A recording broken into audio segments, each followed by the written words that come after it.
I don't think I've mentioned this on the FM videos yet, so just to let you know, FIFA's back up and running on the channel. We had an episode out on Tuesday. There's another one out at 6 o'clock today, so you should probably go and check that out as well, eh?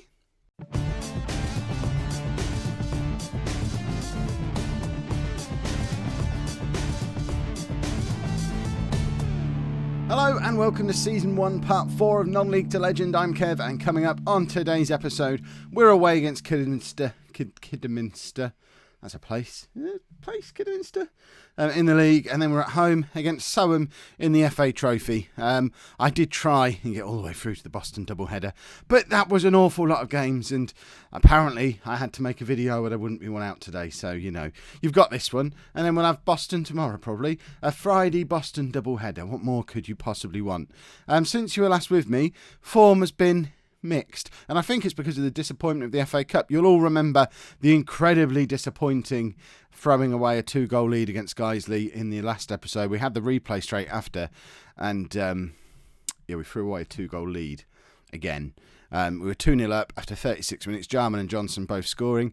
Gaisley got back into it early in the second half, and then the game eventually went to... Did it go to extra time? I feel like it went to extra time, but it says they scored in the 90th minute. Perhaps they scored in the 90th minute and it never did. Yeah, there you go. It was a 90th minute goal, which, I mean, it's just upsetting. Late goals again. Clearly, Gaisley only score when the game's really close to the end. And I think that's hit us for 6 a little bit, because although we won our next game back in the league, we've actually won 3 of the 5 lost 3 of the 5 we've played since then, including an absolute stuffing away against Darlington. Everything else has been fairly close. I think we're still doing okay. If we look at the league table, yes, we're sat in 17th place, which is far from ideal. We are approaching the halfway point of the season, and as far as I'm concerned, I'm happy because we're still maintaining more than a point a game. I am a little bit worried that Stockport in the relegation zone are meeting Kev's law of surviving against relegation. They are on 18 points from 18 games. I'm hoping as the season goes on, that rule will stop being true and will continue to be more than a point a game, and then I think we should be fine. We have had a couple of transfers since the last time you were with me as well. The joy of non-league football, we can bring players in whenever we want. We've actually released 3 players. Again, the joys of non-league football and non-contract players. They started whining about no first-team football. Oh, well, sorry, these players are quite good. Oh, I'm still going to moan. Okay, bye-bye then. So those 3 have all left. I can't remember if we'd brought James Dean Atkinson in the last episode. I feel like we might have done, but he's another loanee from Scunthorpe, our parent club. So he's come in to offer some depth in midfield. We did sign the ball-winning midfielder that I was talking about in the last episode, Sam Wright. I really like the look of this player. 19 years old, 3.5-star current ability, 5-star potential ability. But he's a proper tackling central midfield player, ball-winning midfielder naturally. And I really like him. He's still not quite... I think he's just hitting match fitness now. He was only on about 50% match fitness when he arrived. There you go, still only on 84%. So I expect to see more from him. He's only averaging a 6.62 at the moment, but I think that will improve in time. And I like the fact that we've got someone in there making tackles. And as I'm me, I've brought in a wing-back. Joe Guest came in on a free transfer from Curzon Ashton. He's not going to be a first choice at left-back for us, but the thing I like about Joe Guest is that he's also natural on the left wing and can play left midfield, left wing-back as well. So I feel like there might be a tactical change at some point in the future where we might switch to a wing-back system. We used it in non-league last year with Bolton to great success. We did the 3-5-2 all the way through from the Conference North up to the Championship. So we know it works at this level, and if we continue shipping goals the way we are at the moment, then a switch to a similar kind of system might work. The only problem is I'm not entirely sure we'd have room for Sam Wright in the team then, because I don't want 3 at the back and a ball-winning midfielder in there. That seems like overkill. But options, I like options. Plus, we had a fullback crisis, which is the other reason we brought him in when we did. Otherwise, we might have waited until the tactical change was forced upon us, because, again, with it being in non-league, we can bring these players in whenever we feel like it. But for now, we're still doing the 4-3-1-2. Like I say, it's hit and miss. We're not getting thrashed very often. But Kidderminster, I mean, I consider them a big club for this level. They're second in Conference North at the moment. I remember them flirting with the Football League in the early 2000s, and Yeah, away against a good team. We're probably going to get battered today, but I just wouldn't feel right not going at them with the system that we know can do well. And remember, this is the system that did well against Guiseley, who are the year above? The league above, not the year above. This isn't school, Kev. Goodness me. So this is the team that we're going to be playing today. We've got George Willis in goal, a back four of Roberts, Saki, Picton and Gurr. Douglas Wright and Sparrow in midfield, Pepper in behind Jarman and Johnson. Pedro Carnero has been injured for a little while, which is why he doesn't play. He's just on his way back to match fitness now after being out for 6 or 7 weeks. So Pepper's done all right, deputising, but the sooner we can get Carnero back into the side, the better, I think, because he's a proper natural advanced playmaker. Jarman's still scoring goals for fun, and Joey Johnson has started scoring recently as well, which is positive stuff. We're going to lose today. We've got 2 players flirting with yellow card suspensions as well. See, they're doing a proper 4-3-3. You don't see a lot of that, do you? With the most attacking one being the left hand. See, if I was doing a 4-3-3, I'd have the most attacking one as a central player. But whenever the AI does it, they're always the most withdrawn, which I guess, I mean, it's kind of an inverted version of what we're doing. We've got our central player dropped really deep as an attacking playmaker, whereas theirs just drops deep a little bit, and their midfield's the opposite way round to ours as well. So, I don't know, perhaps the midfields will cancel each other out. More likely, their midfield will just be better than ours, and that's probably where we'll lose the game, despite me being fairly confident in the midfield we've got now. Certainly Sparrow and the new lad, whose name I still can't remember. What's his name? Wright. That's it. Matt Sparrow, I'm worried about just purely for age and fitness and injuries. He's played pretty much every game so far this season. Jarman's in here and forces a save out their goalkeeper. We've had a clear-cut chance, and as usual with Nathan Jarman, they're not the kind of goals he scores. He needs headers, really, and crossing, we still haven't been able to get crossing to function exactly the way we'd like it to just yet. We've got our players on the overlap, but it's certainly doesn't seem as effective as it was last year, which is a bit of a shame, because I think with the 2 strikers we've got, they would feed on crosses all day long. But we need a striker who can convert these one-on-ones a little bit better than the 2 that we've got now can. Johnson can do it occasionally, but a lot of his goals are sort of long-range screamers. Jarman's in again and beats his man. He does really well there, but can't quite get the cross in. And I mean, this is proper end-to-end stuff. Kidderminster are in now, and offside maybe. I feel like that was offside. We'll look at the third dimension and see if on that plane of vision, intellectual talk here today. Let's see if he's offside. So this is a good angle for it as well. I mean, he's offside there. Oh, he's just behind the man, isn't he? I mean, that's actually a really good move, and they've found a player in a good position. And Willis, I mean, he's basically got two oncoming strikers and nothing else to help him. So they've just shifted the ball across, changed the angle around, and not a lot we can do about that. Johnson, with a chance to do something, he decides to pop it back to Wright, and Wright, that's not what he's there for. He's not much of a passer. He can tackle, and that's about it.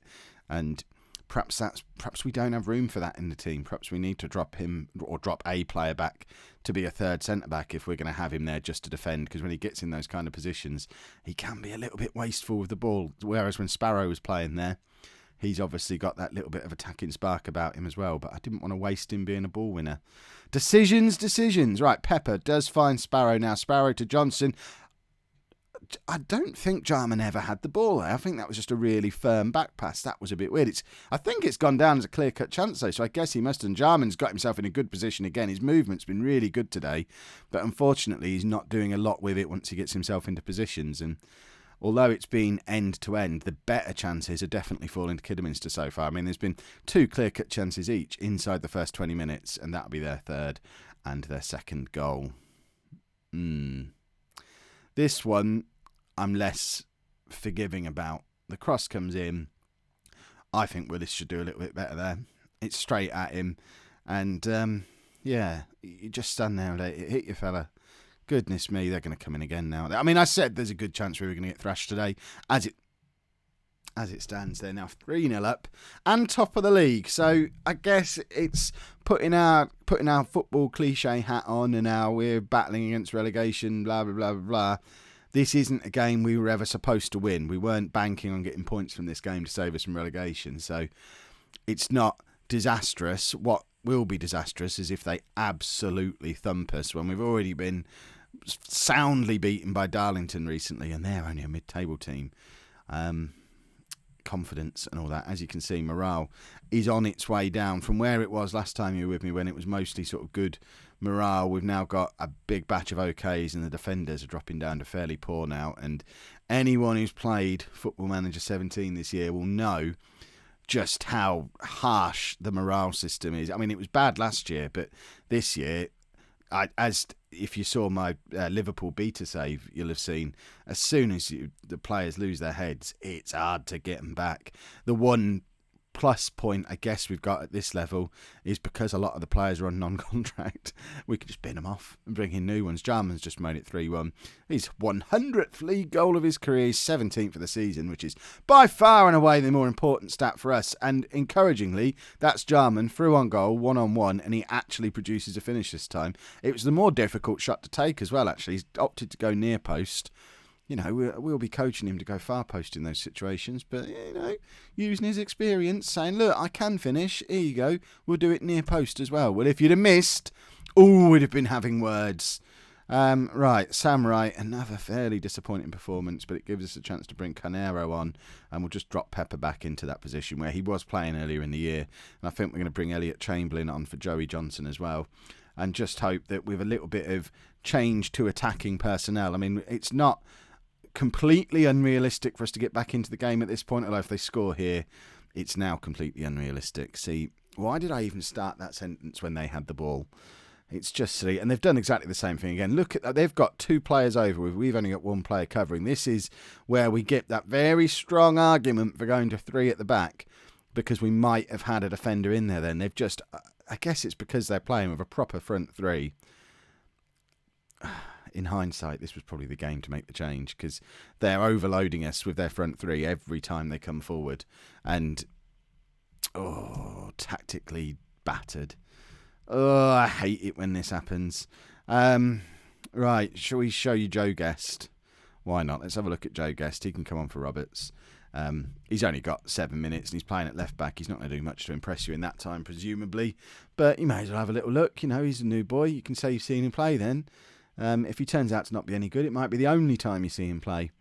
Right, come on, let's grab one more goal just to not be sad at the end of the game. We've got to go and play an important FA Trophy game after this. We want a cup run. We need the money from it more than anything. Chamberlain's in and he does grab a goal back. We're not embarrassed anymore. We're only 2 goals. 2 goals down against one of the better teams in the league, and it is the 2 substitutes combined here. Canero drops it back to Sparrow. Sparrow with a nice little through ball, and Chamberlain, tidy little finish. He's not had much of a chance in the first team yet so far this season, and I don't know, his time might be coming, although, like I mentioned at the start, Joey Johnson has finally started scoring, so maybe that's not the area of the pitch where we need to make changes. I think further back, potentially. Guest, what can he show you something special? He's trying to beat his man. He fails miserably. And Kidderminster have got a chance to go and make it 5. Picton comes across and covers nicely. And I guess it's all going to end 4-2, which leaves us pretty much where we were at the start of the episode. We're still just ahead of KEV's ratio with 20 points from 19 games. We've lost against one of the better teams in the division. It's not a disaster, but we do need a confidence-boosting performance against Soham in this next game. Right, Soham then. We're not changing the team because we don't really have much in the way of other options, certainly not anyone who's match fit. If we'd have been in any kind of form, it might have been an opportunity to try and get some fitness into some of these other players. As it is, I mean, look at the state of them. Are we not playing reserve team football? What's happening here? Do we have fixtures? No fixtures. No fixtures. No, brilliant. So that's why there's no fitness in those players. Perhaps we need to rectify that. So we're not changing anything. I have made the decision, though, if we don't put on an impressive performance, at least today against Soham, we're going to switch to a 3-5-2 for the next game, which is against FC United. That's an unusual formation. Fingers crossed we won't get overloaded at the back with them playing with only 1 forward. But I just want... a 1-0 scrappy win, that's not going to be enough to change my mind, I don't think. We need a good performance. We need to be creating lots of chances, looking good going forward. We were even described in the media in the run-up to this game as out-of-form Gainsborough. And that's not the kind of thing that stops a man getting sacked, being an out-of-form team who are down in the relegation zone. Jarman does well and finds Joey Johnson, who should have finished. Chamberlain sat there on the bench going, boss, remember last game? Remember I scored a goal? I don't remember anything about the last game now because I've just smashed my head into the roof of the dugout in anger at the fact that we're 1-0 down against Southam. Goodness me, and look at that. I mean, it's an okay free kick, but it's not close to the top corner.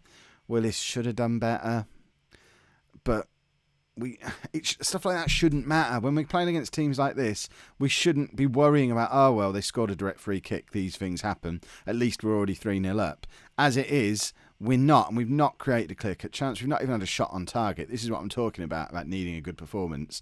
We're not getting one. This tactic might be done. We might be trying the 3-5-2, although, there you go, we've got a goal back. But a 1-1 against this lot, that's not enough to change my mind, I don't think. Pepper floats the free kick in, and for some reason, that's our left back up there getting on the end. I don't know who we've got back. Our right back, presumably, yeah, there's hovering around. Looked like he was doing a chicken dance in the centre circle, which is a mighty fine way to celebrate a goal. Although, you know, we've only come back to level against a team lower in the league pyramid than we are, so probably not quite chicken dance territory yet. We're going to make the exact same substitutions we made in the last game as well, because options are severely limited. We need to shift some more players out so that we can bring a few more in. Our wage budget is still way over. And I know we need new personnel, but we haven't got anyone to bring in. I'm not even going to bother making another change. We've got a left back and a left-sided centre-back. Neither of them are changing the game, especially when our existing left-back has been the best player on the pitch. And that takes us into extra time. And this is just silly. Why has it gone to extra time? Do we... I'll tell you what, we could experiment. We're in extra time. Roberts can shift across. We can bring Guest on. That's what we're going to do, I think. We're going to bring Guest on for Pepper. Oh, no! Not for Carnero. No. I don't even know what's happening anymore. Right, you're coming on for Pepper. You're going to play there. Jack Gurr has a bit of a problem because he doesn't want to play wing-back, but he's so attacking and good going forward that I think he should be able to. So we're just going to tell him to just get on with it and stop being a wuss. And we'll perhaps drop Sparrow to be a deep line playmaker. Still on support, but we don't need him charging forward when he's part of just a two-man midfield now. And we'll try this maybe. We don't want to go too narrow now that we've got wing-backs on there as well. And we'll just see if this makes a difference. I mean, if this doesn't look any better, then we know that it's perhaps not the solution. But we did a very similar tactic to this last year, admittedly, when fullbacks were massively overpowered, and it worked a treat. It doesn't seem to be creating much for us so far. Guest, can he lose the ball to a pub football right back? Brilliant. Sparrow with the corner, and nothing at all. Sparrow with the cross again. Jarman's got the ball hovering around on the edge of the area, but not really in a position where he can do anything with it. But Sparrow's into another good position. Gurr with the cross, and Chamberlain hits the post, or was it a save? We still haven't created a clip. We've only had 3 shots on target in this entire game. That's gone to extra time. I mean, that's just silly. So does that go to replay now? That's weird. So we had extra time, but now it's a replay, I guess. That's a weird system, isn't it? Tactical thinking required before we get to Boston, because we need to be in good form for the double-header local derby. And we're far from good form at the moment. There's much to do. If you've enjoyed that episode, make sure you pop a like on there for me. Subscribe to the channel if you'd like to see more. And thank you very much for watching.